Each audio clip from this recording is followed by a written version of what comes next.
ओम शांति। ओम शांति बाबा। आज 23 जून 2025 है और आज हम अध्ययन करने जा रहे हैं परम पिता परमात्मा के अनमोल मधुर महावाक्यों को, मुरली को। तो इस अमूल्य ज्ञान मुरली को हमें अध्ययन करना है ऐसे जैसे बाबा हमें करा रहे हैं। कहने का अर्थ है कि बाबा आत्मिक अवस्था में हैं और हमें भी इसे आत्मिक अवस्था में रहकर इसका अध्ययन करना है, ताकि विकारों के इस जंजाल में जो हम फंस गए हैं उससे सटीक रीति ज्ञान प्रकाश की तेज में उस जंजाल को हम बहुत स्पष्ट रूप से देख पाएँ और वहाँ से निकलने की एकदम सहज रीति रास्ता देखकर निकल आए। तो इसके लिए जो लौकिक रीति में हमें करना है वो है फुर्सत से, बड़े इत्मीनान से बैठकर अपने समय अनुसार, स्थान अनुसार बैठना है, अपने हाथों में मुरली लेनी है और स्वयं से मुरली का अध्ययन जरूर से जरूर करना है। और उसके लिए भी ये अभ्यास करना है ताकि फुर्सत में रहकर हम इसलिए कर रहे हैं ताकि हम इस देहभान से निकलने का अभ्यास कर सकें और आत्माभिमानी स्थिति में स्थित होने के लिए जो सबसे सहज विधि है वो है कि मैं आत्मा अपने स्थूल शरीर से अलग होकर सूक्ष्म शरीर के साथ चलता हूँ मधुबन की धरा पर। और उसमें विकास पांडव भवन के उस हिस्ट्री हॉल में जहाँ साकार में बाबा मुरलियाँ चलाया करते थे, तो उनके उस चैतन्य उपस्थिति का अनुभव करते हुए परमपिता परमात्मा के बिल्कुल निकट विराजमान होकर आमने सामने एकदम निकट में बाबा से चैतन्य रूप में इस मुरली का अध्ययन करते हैं। और जब बाबा के चैतन्य रूप में इतने निकट हम विराजमान होते हैं तो बाबा निज तौर पर मुझसे बातें करते हैं। तब तो मेरे बाबा मुझसे कहते हैं, मीठे बच्चे, तुम्हारा पहला शब्द यानी पाठ है कि मैं आत्मा हूँ, शरीर नहीं।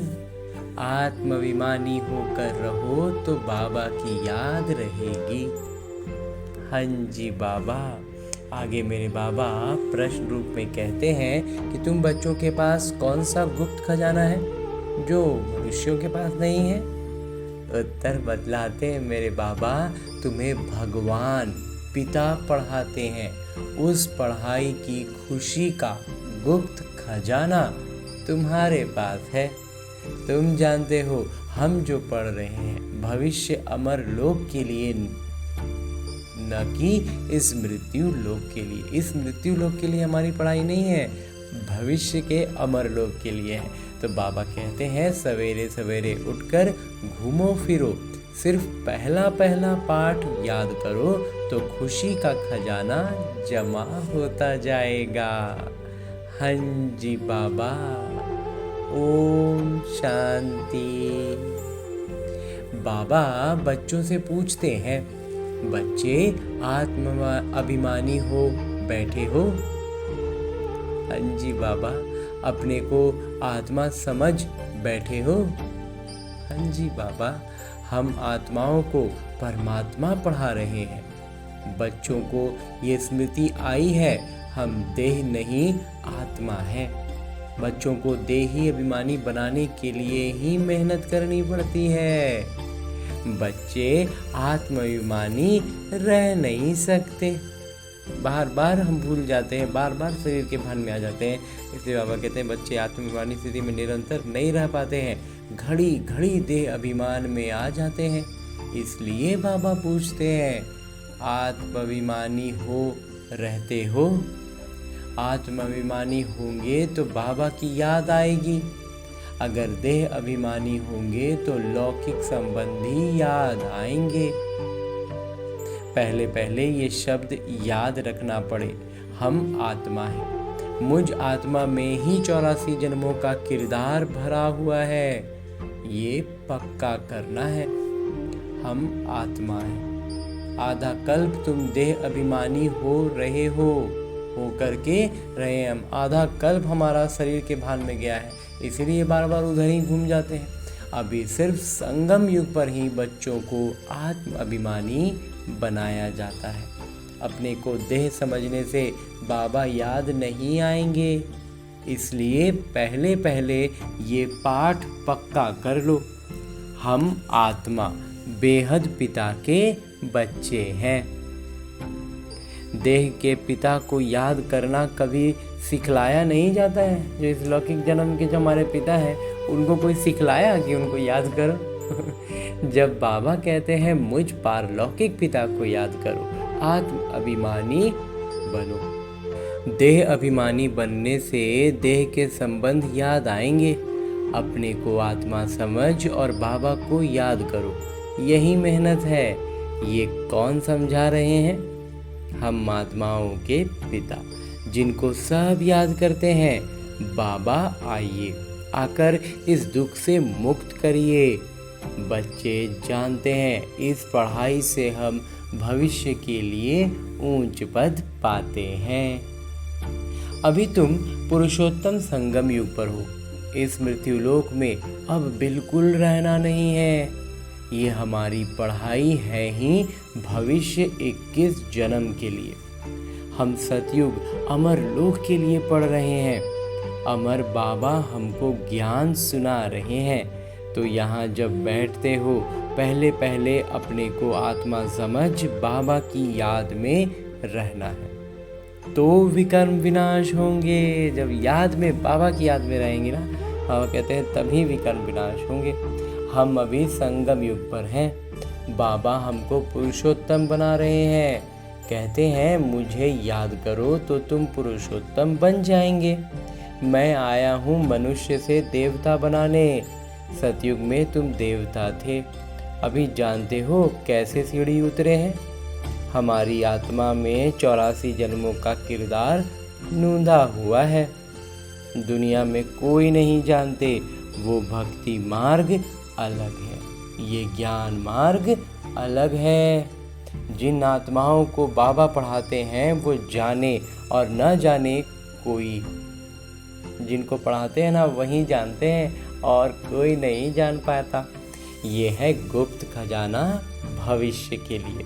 तुम पढ़ते ही हो अमर लोक के लिए, न कि इस मृत्यु लोक के लिए। अब बाबा कहते हैं सवेरे उठकर घूमो फिरो। पहला पाठ ये याद करो कि हम आत्मा हैं, न कि शरीर। हमारे रूहानी पिता हमको पढ़ाते हैं। ये दुख की दुनिया अब बदलनी है। सतयुग है सुख की दुनिया। बुद्धि में सारा ज्ञान है। ये है रूहानी स्पिरिचुअल नॉलेज, रूहानी ज्ञान है। तो बाबा ज्ञान के सागर आध्यात्मिक पिता हैं। आध्यात्मिक रूप से हमारे पिता हैं। वो हैं ही देही के पिता, आत्मा के पिता हैं। बाकी तो सभी देह के ही संबंधी हैं। बाकी जितने संबंधी सब शरीर से ही जुड़े हुए हैं। अब देह के संबंध तोड़ एक से जोड़ना है। गाते भी हैं मेरा तो एक दूसरा न कोई। हम एक पिता को ही याद करते हैं, देह को भी याद नहीं करते। ये पुरानी देह तो छोड़नी है। ये भी तुमको ज्ञान मिलता है कि ये पुराना शरीर छोड़ना है।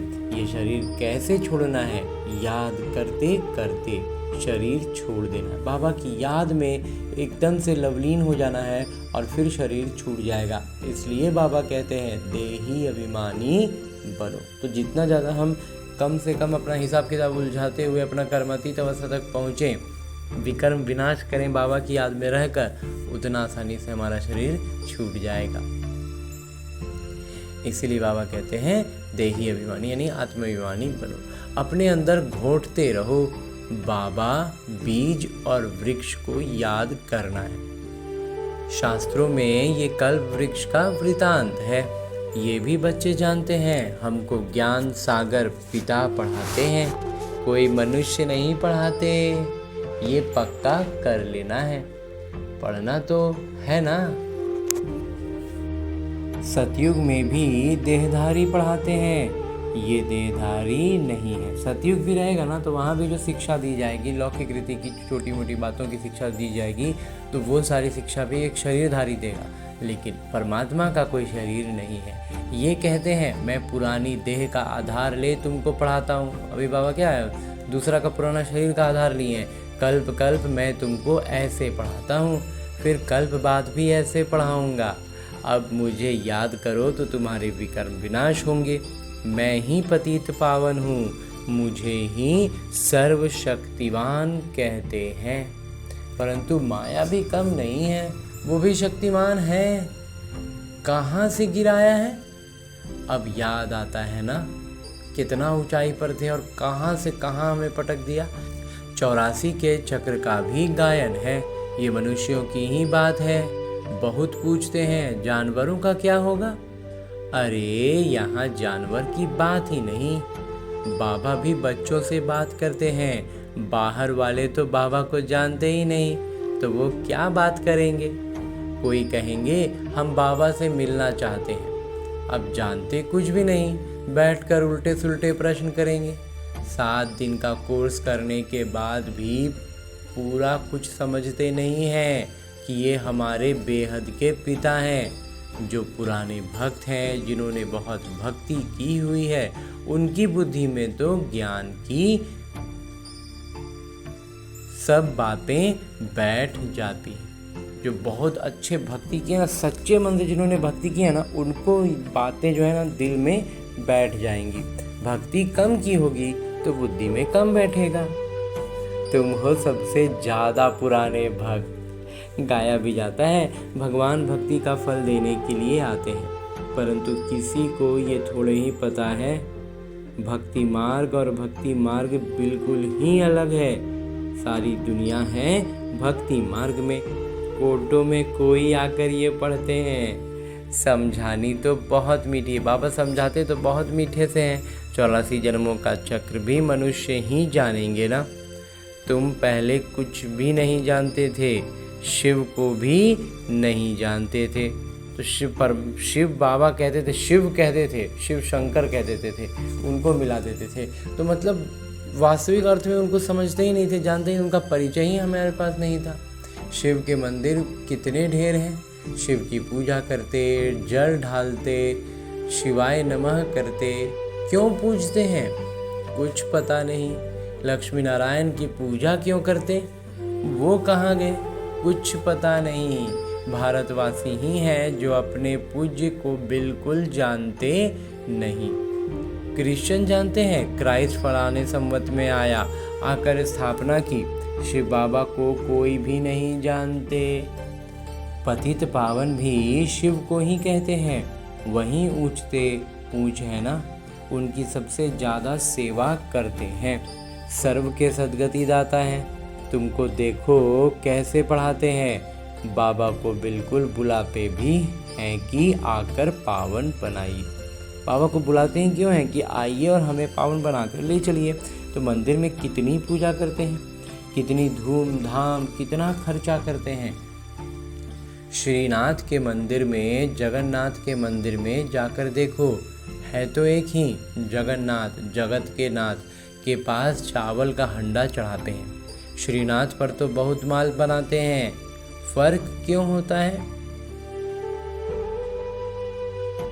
कारण चाहिए ना।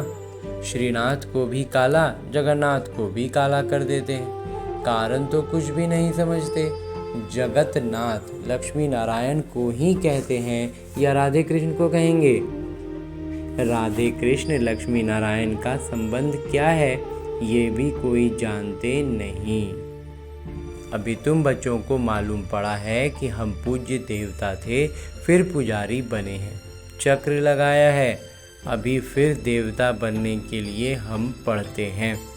ये कोई मनुष्य नहीं पढ़ाते हैं, और ये पढ़ाई और कोई मनुष्य थोड़ी ना पढ़ा सकता है। भगवान वाच है।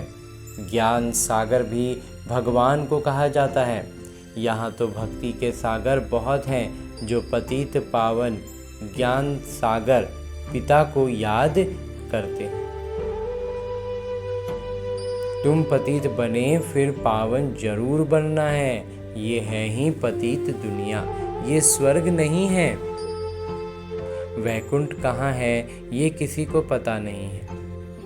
कहते हैं वैकुंठ गया तो फिर नरक का भोजन आदि तुम उनको क्यों खिलाते हो? सतयुग में तो बहुत ही फल फूल आदि होते हैं। यहाँ क्या है? ये है नरक। यहाँ तो सब चीज़ खराब हो गया ना। अभी तुम जानते हो बाबा द्वारा हम स्वर्गवासी बनने का पुरुषार्थ कर रहे हैं। पतित से पावन बनना है। बाबा ने युक्ति तो बताई है, कल्प कल्प बाबा भी युक्ति बतलाते हैं। मुझे याद करो तो विकर्म विनाश होंगे। अभी तुम जानते हो हम पुरुषोत्तम संगम युग पर हैं। तुम ही कहते हो बाबा हम 5000 वर्ष पहले ये बने थे। तुम ही जानते हो कल्प पहले ये अमर कथा बाबा से सुनते हैं। शिव बाबा ही अमरनाथ हैं। बाकी ऐसे नहीं कि पार्वती को बैठ कथा सुनाते हैं। वो है भक्ति। ज्ञान और भक्ति को तुमने समझा है। ब्राह्मणों का दिन और फिर ब्राह्मणों की रात। बाबा समझाते हैं तुम ब्राह्मण हो ना। आदि देव भी ब्राह्मण ही थे, देवता नहीं कहेंगे। आदि देव के पास भी जाते हैं। देवियों के भी कितने नाम हैं। तुमने सेवा की है तब तुम्हारा गायन है। भारत जो निर्विकारी था वो फिर विकारी बन जाता है। अभी रावण राज्य है ना, इसीलिए ऐसा हो रहा है। तो संगम युग पर तुम बच्चे अभी पुरुषोत्तम बनते हो। तुम्हारे पर बृहस्पति की दशा अविनाशी बैठती है, तब तुम अमरपुरी के मालिक बन जाते हो। बाबा तुम्हें पढ़ा रहे हैं।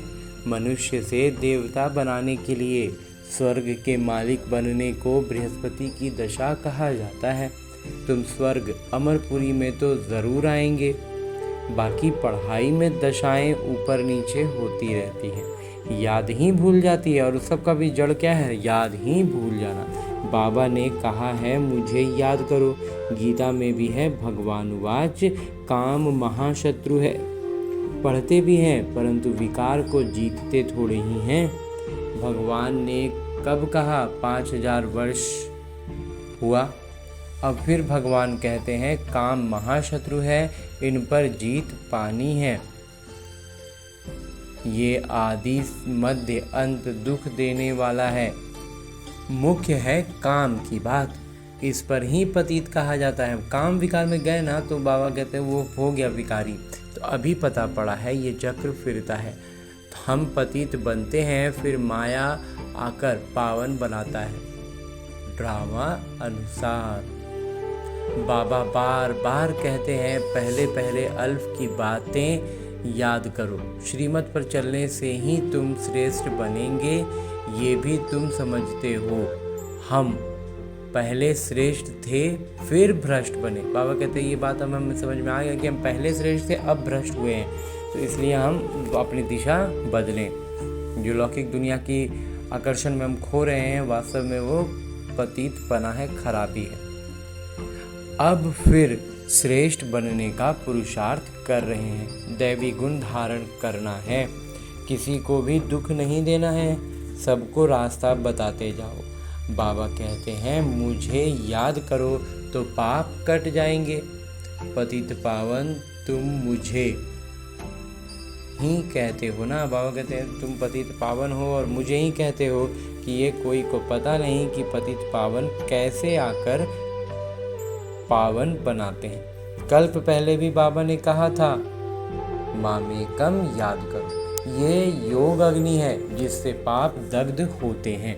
खाद निकलने से आत्मा पवित्र बन जाती है। खाद सोने में ही डलते हैं और खाद डलाता क्या चीज़ में? सिर्फ सोना में ही। फिर जेवर भी ऐसा बनता है। अभी तुम बच्चों को बाबा ने समझाया है आत्मा में कैसे खाद पड़ती है, उनको निकालना है। बाबा का भी ड्रामा में किरदार है जो तुम बच्चों को आकर देही अभिमानी बनाते हैं। पवित्र भी बनना है। तुम जानते हो सतयुग में हम वैष्णव थे, पवित्र गृहस्थ आश्रम था। अभी हम पवित्र वन और विष्णुपुरी के मालिक बनते हैं। तुम डबल वैष्णव बनते हो। सच्चे सच्चे वैष्णव तुम हो, वो है विकारी वैष्णव धर्म के। तुम हो निर्विकारी वैष्णव धर्म के।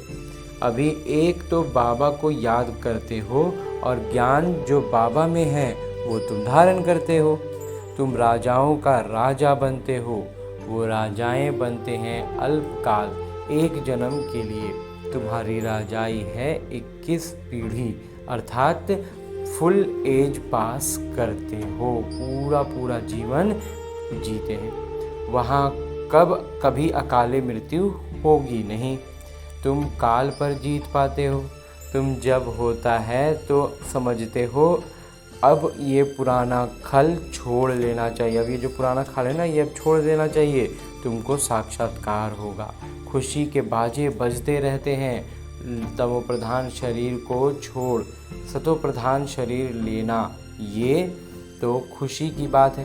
सतो प्रधान शरीर छोड़ेंगे, सतो प्रधान शरीर लेंगे, तो ये खुशी की बात हुई ना। वहाँ 150 वर्ष आयु एवरेज रहती है, यहाँ तो अकाले मृत्यु होती रहती है, क्योंकि भोगी हैं। जिन बच्चों का योग यथार्थ है, उनकी सर्व कर्मेंद्रियाँ योग बल से वश में होंगी।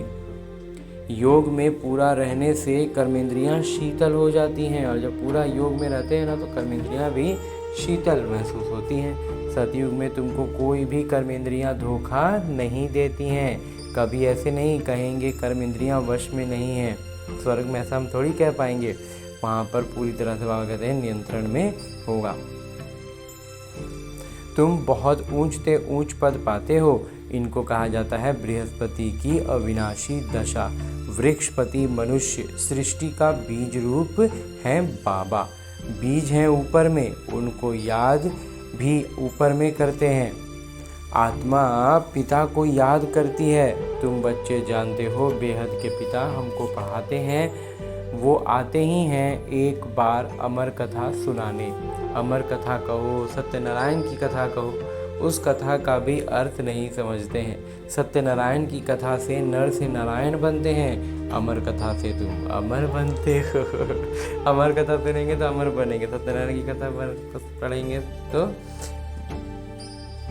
वहाँ कहते हैं अमरपुरी में नारायण बनेंगे, नर से नारायण बन जाएंगे। लेकिन ये अमर कथा और सत्यनारायण की कथा कौन सी है? इस मुरली को ही तो बाबा कहते हैं ना। तो बाबा कहते हैं, बाबा हर एक बात स्पष्ट कर समझाते हैं। और ये जो कथा है ना, अमर कथा कहें या सत्यनारायण की कथा, दोनों ही में बाबा बातें एकदम स्पष्ट कर समझाते हैं। अच्छा, मीठे मीठे सिकिलते बच्चों प्रति माता पिता बाबा का याद प्यार और आशीर्वाद। रूहानी बाबा की रूहानी बच्चों को नमस्ते। हम रूहानी बच्चों की ओर से रूहानी माता पिता को याद प्यार और प्रणाम। धन्यवाद बाबा, धन्यवाद। मुरली के लिए भी धन्यवाद, और इस अनूठे अलौकिक ब्राह्मण जीवन के लिए भी बहुत बहुत बहुत धन्यवाद बाबा, बहुत धन्यवाद। आगे आज की मुरली से लिए गए वो प्रमुख बिंदु हैं जिन्हें हमें ब्राह्मण जीवन में धारण करने हैं। और ब्राह्मण सो फरिश्ता, फरिश्ता सो देवता बनना है।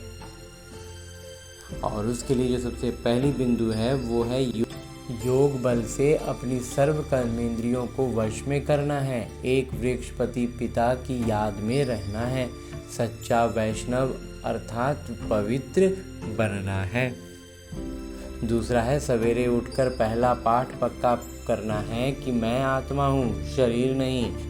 हमारा रूहानी पिता हमको पढ़ाते हैं ये दुख की दुनिया अब बदलनी है। रूहानी पिता हमें क्या पढ़ा रहे हैं कि ये जो दुख की दुनिया है ना, ये अब बदलनी है। ऐसे बुद्धि में सारा ज्ञान सिमरन होता रहे। हाँ जी बाबा। आगे मेरे बाबा वरदान दे रहे हैं। वरदान देते हुए मेरे बाबा कहते हैं, हर खजाने को कार्य में लगाकर पद्मों की कमाई जमा करने वाले पद्मा पदम भाग्यशाली भव। विस्तार से बाबा कहते हैं कि हर क्षण पद्मों की कमाई जमा करने का वरदान ड्रामा में संगम के समय को मिला हुआ है। ऐसे वरदान को स्वयं प्रति जमा करो और औरों के प्रति दान करो। ऐसे ही संकल्प के खजानों को, ज्ञान के खजाने को, स्थूल धन रूपी खजाने को कार्य में लगाकर पद्मों की कमाई जमा करो, क्योंकि इस समय स्थूल धन भी ईश्वर अर्थ समर्पण करने से एक नया पक्ष, एक रत्न समान वैल्यू का हो जाता है। बाबा कहते हैं जब ईश्वर के साथ समर्पण करने का भाव होता है ना, तो एक नया पैसा जो होता है ना, वो एक रतन के समान उसका मूल्य हो जाता है। तो इन सर्व खजानों को स्वयं के प्रति व सेवा के प्रति कार्य में लगाओ, तो पद्मा पदम भाग्यशाली बन जाएंगे। हाँ जी बाबा। आगे स्लोगन है, मुरली का उपदेश है, जहाँ दिल का स्नेह है वहाँ सबका सहयोग सहज प्राप्त होता है। हाँ जी बाबा। और अब हमने परमपिता परमात्मा से इतना श्रेष्ठ ज्ञान मुरली का अध्ययन किया। अब परमात्मा के इसी अव्यक्त स्वरूप में स्थित रहते हुए एक इशारा दे रहे हैं, उसको भी हम देखते हैं। उनसे ये इशारा प्राप्त करते हैं कि आत्मिक स्थिति में रहने का अभ्यास करो, अंतर्मुखी बनो। ये जो आत्मिक स्थिति में हमें रहना है ताकि हम अंतर्मुखी ज़्यादा बन सके, और उसी को अभ्यास कराने के लिए हर दिन बाबा एक नया इशारा देते हैं। उसी में से आज के लिए जो बाबा ने इशारा दिया है वो है, अब ऐसे ट्रांसपेरेंट, पारदर्शी हो जाओ जो आपके घर के अंदर आत्मा विराजमान है वो स्पष्ट सभी को दिखाई दे। आपका आत्मिक स्वरूप उन्हों को अपने आत्मिक स्वरूप का साक्षात्कार कराए। इसको ही कहते हैं अव्यक्त व आत्मिक स्थिति का अनुभव करना। हाँ जी बाबा। तो परम पिता परमात्मा से हमने इतना श्रेष्ठ ज्ञान मुरली सुना, वरदान प्राप्त किया और अब इशारा भी पा लिया। तो अब हमें करना क्या है? अब हम इसका अभ्यास करेंगे। जो सारी ज्ञान की बातें बाबा ने हमें समझाई हैं, जो दी हैं ज्ञान की बिंदुएं, उन सबको हमें याद में रहते हुए, याद करते हुए अपने जीवन के लौकिक जीवन में जो भी बातें, जो भी परेशानियां आ रही हैं, उन सबको पार करना है। एक अभ्यास पुस्तिका की तरह अपने जीवन को लेना है, जिसमें आने वाली हर परिस्थिति एक प्रश्न है। और अभ्यास पुस्तिका में प्रश्न कोई हल्के, कोई भारी होते हैं ना, तो कोई 1 नंबर वाला, तो कोई 15 नंबर वाला। तो जितना भी हो, जैसा भी हो, लेकिन अभ्यास जितना निपुण होंगे उतना ज़्यादा हम अपने उस फाइनल पेपर में सफल हो पाएंगे। और उसी संदर्भ में ढेर सारी शुभ भावना और शुभकामनाओं से भरपूर होकर लौटते हैं अपने किरदार में। अच्छा, ओम शांति।